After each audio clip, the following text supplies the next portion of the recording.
Ketua SPRM kantoikan diri sendiri.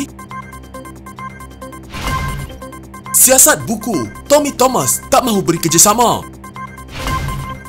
Pelik, Tommy Thomas dedah, Tommy Thomas meroyan. Menteri PAS nafi, pembalakan punca banjir teruk.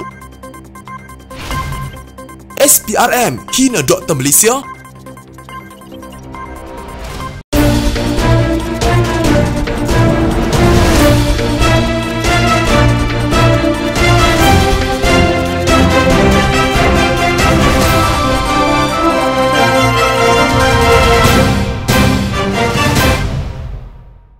Suruhanjaya Security SC digesa menyiasat sama ada pegawai tertinggi Suruhanjaya Pencegahan Rasuah Malaysia SPRM Azam Baki melanggar undang-undang pemilikan saham apabila beliau membenarkan adiknya menggunakan akaun perdagangan saham miliknya. Gesaan itu dibuat oleh Peguam Rafiq Rashid Ali dan M. Manoharan serta Ahli Parlimen Subang Wong Chen dan Ahli Parlimen Klang Charles Santiago. Pada satu sidang media, Azam yang juga Ketua Pesuruhjaya SPRM berkata beliau memberi kebenaran kepada adiknya untuk membeli saham menggunakan akaun terbabit dan perkara ini telah dijelaskannya kepada Lembaga Penasihat Pencegahan Rasuah LPPR. Rafiq merujuk kepada Seksyen 25/4 Akta Perindustrian Sekuriti Depository Pusat 1991 SIKDA yang menyatakan akaun sekuriti mestilah atas nama pemilik yang menerima manfaat. Sidang media Azam kini mesti tertakluk kepada siasatan oleh Suruhanjaya Security, katanya kepada portal FMT. Manoharan berkata seseorang tidak boleh meminjam namanya kepada orang lain untuk berdagang saham.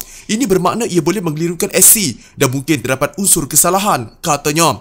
Wong berkata Azam patutnya lebih arif daripada membenarkan sesiapa meminjam akaun dagangan sahamnya. Kini amat penting untuk menunjukkan dokumen pengisytiharan asetnya kepada Perdana Menteri ketika itu untuk dilihat sama ada beliau mengisytiharkan saham ini. Jika ini tidak didedahkan, maka beliau perlu disiasat lebih lanjut. Siasatan dalaman oleh SPRM mengenai perkara itu seperti yang diumumkan tidak akan memuaskan hati rakyat kerana terdapat isu konflik kepentingan yang jelas, katanya. Beliau menggesa SPRM membentangkan laporan bertulis mengenai penemuannya kepada Parlimen bagi membolehkan jawatankuasa bipartisan ahli Parlimen menelitinya. Santiago berkata SC harus memastikan sama ada Azam melanggar SIKDA. Juga penting untuk diketahui sama ada Azam telah mengisytiharkan asetnya pada 2015 apabila adiknya mula-mula membeli saham itu, katanya. Beliau menggesa Perdana Menteri menyiasat kes ini bagi menyelamatkan reputasi SPRM. Santiago turut menyeru agar Ketua SPRM yang baru dilantik, kita mesti fikirkan kesan ke atas pelabur asing yang merancang untuk melabur di sini.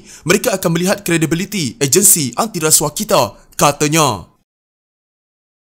Bekas Peguam Negara Tommy Thomas tidak akan bekerjasama dengan pasukan petugas khas yang ditubuhkan bagi menyiasat dakwaan yang dibuat dalam bukunya My Story Justice in the Wilderness. Thomas memaklumkan demikian melalui surat kepada pengerusi pasukan petugas khas bahagian hal ehwal undang-undang Jabatan Perdana Menteri Fong Su Chung. Thomas berkata pertimbangan tersebut diambilnya kerana merasakan pasukan petugas itu boleh menjejaskan kebebasan pejabat Peguam Negara. Saya menganggap bahawa pasukan khas ingin meneliti keputusan-keputusan saya untuk menuduh semasa saya memegang jawatan Peguam Negara. Keputusan-keputusan ini telah pun dijelaskan di dalam buku saya dan penjelasan ini seterusnya mengakibatkan kontroversi bersifat politik, tulis Thomas yang memaklumkan Fong bahawa dia akan mendedahkan surat ini kepada media. Dalam surat itu juga Thomas turut mengingatkan Fong bahawa jawatan Peguam Negara di bawah perlembagaan Fong merupakan bekas penasihat undang-undang Sarawak dan bekas Peguam Negeri. Peguam Negara dilantik oleh Yang di-Pertuan Agong mengikut perkara 145/1 Perlembagaan Persekutuan atas nasihat Perdana Menteri. Di bawah perkara 145/3, Peguam Negara sebagai pendakwa raya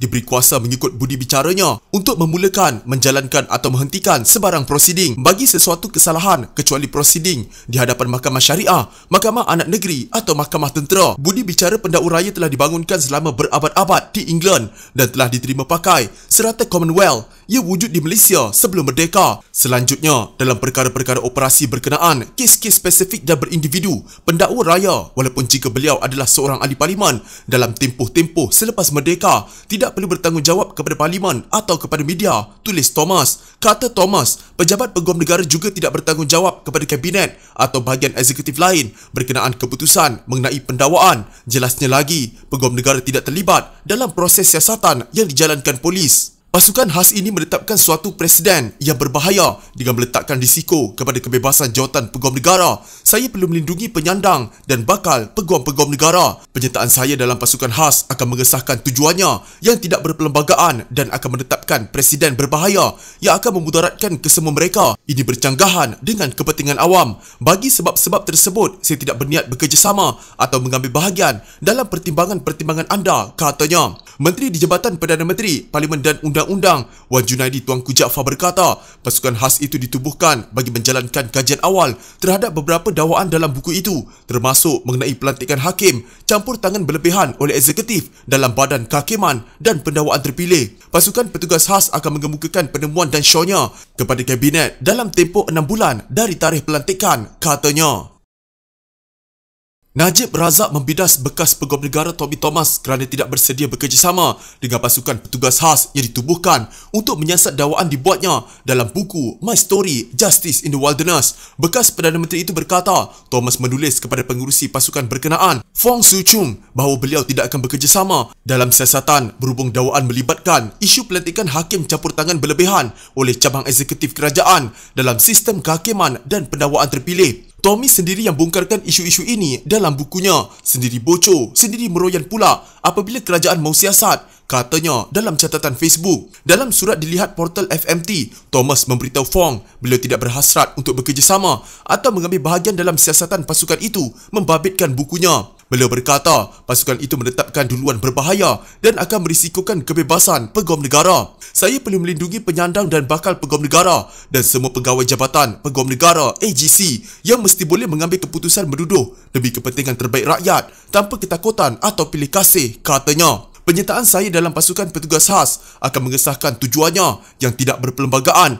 dan akan menetapkan duluan berbahaya yang akan memudaratkan mereka. Ini bercanggah dengan kepentingan awam. Thomas berkata, menurut Perkara 145-1, Perlembagaan Persekutuan, peguam negara dilantik oleh Yang di-Pertuan Agong atas nasihat Perdana Menteri. Berdasarkan Perkara 145-3, peguam negara sebagai pendakwa raya diberi kuasa atas budi bicaranya untuk memulakan, menjalankan atau memberhentikan apa-apa prosiding bagi sesuatu kesalahan selain prosiding di hadapan Mahkamah Syariah, Mahkamah Anak Negeri atau Mahkamah Tentera, katanya. Tambahnya, pendakwa raya juga tidak bertanggungjawab kepada jemaah menteri atau yang lain dalam cabang eksekutif berkenaan keputusan mengenai pendakwaan. Kata Thomas lagi, penubuhan dan kewujudan pasukan petugas itu tanpa sebarang asas undang-undang atau presiden ataupun duluan. Beliau juga berpandangan bahawa dengan Fong sebagai bekas peguam besar negeri Sarawak dan berpangkat lebih rendah daripada peguam negara, beliau tidak dihakimi oleh sebayanya. Pada 8 Disember, Menteri di Jabatan Perdana Menteri, Parlimen dan Undang-Undang Wan Junaidi Tuanku Jaafar mengumumkan bahawa Fong yang juga penasihat Undang-Undang Negeri Sarawak akan mengetuai pasukan petugas khas yang ditubuhkan untuk meneliti dakwaan dibuat Thomas. Dalam bukunya, beliau berkata polis juga pada masa sama akan menyiasat dakwaan itu. Wan Junaidi berkata bahagian hal ehwal Undang-Undang Jabatan Perdana Menteri dan AGC akan bertindak sebagai sekretariat bagi jawatan kuasa itu. Pegawai khas lain termasuk bekas Setiausaha Kerajaan Negeri Sabah Hashim Pijan, bekas pengarah bahagian hal ehwal Undang-Undang Junaidah Kamarudin, bekas hakim dan peguam kanan Persekutuan AGC Jagjit Singh serta wakil daripada kementerian dan jabatan berkaitan. Dilaporkan juga pasukan itu mengadakan mesyuarat pertamanya pada 23 September lepas. Wan Junaidi berkata pasukan petugas itu akan mengemukakan penemuan dan cadangannya kepada jemaah menteri dalam tempoh 6 bulan dari tarikh pelantikannya.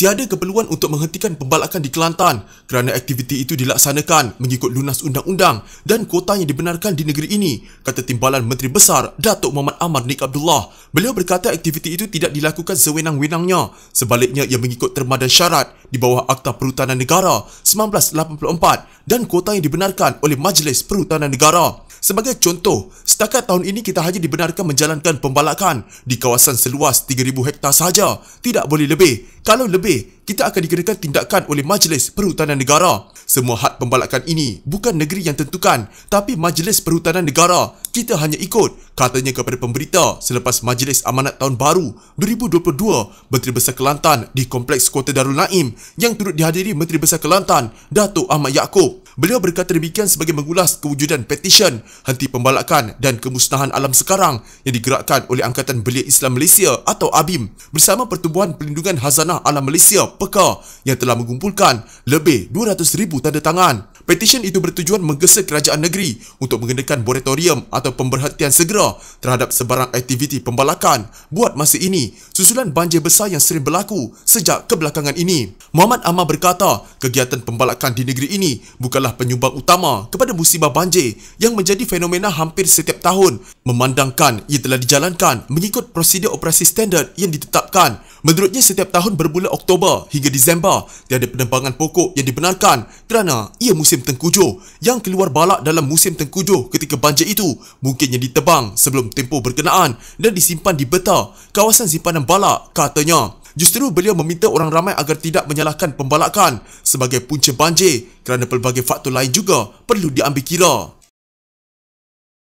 Suruhanjaya Pencegahan Rasuah Malaysia SPRM menarik balik klip video yang mendapat reaksi negatif daripada sesetengah pihak termasuk Persatuan Perubatan Malaysia MMA. Dalam kenyataan yang dikeluarkan, SPRM berkata, pada asasnya video yang diterbitkan itu mahu mendidik orang ramai serta memberi kesedaran kepada orang ramai mengenai perbuatan menawar, memberi dan menerima rasuah dalam konteks video berkenaan, kata SPRM. Ia merujuk kepada isu pemberian sijil cuti sakit palsu atau MC dan contoh yang dipaparkan adalah berdasarkan situasi benar yang pernah disiasat oleh SPRM. Suruhanjaya ini tidak berminat untuk menjatuhkan atau mempersoalkan profesionalisme pakar atau pengamal perubatan dalam isu berkenaan, katanya. MMA menyelar SPRM kerana mengeluarkan iklan berkaitan doktor yang menjual sijil cuti sakit ketika Suruhanjaya anti rasuah itu sendiri berdepan persoalan integriti. Presiden MMA Dr. Koh Kacai berkata, video di media sosial SPRM itu satu penghinaan kepada kesucian dan imej kerjaya perubatan. Agensi kerajaan itu patut menggunakan contoh lain untuk menyampaikan mesej mereka. Sebagai doktor, kami sangat tersinggung dengan hantaran itu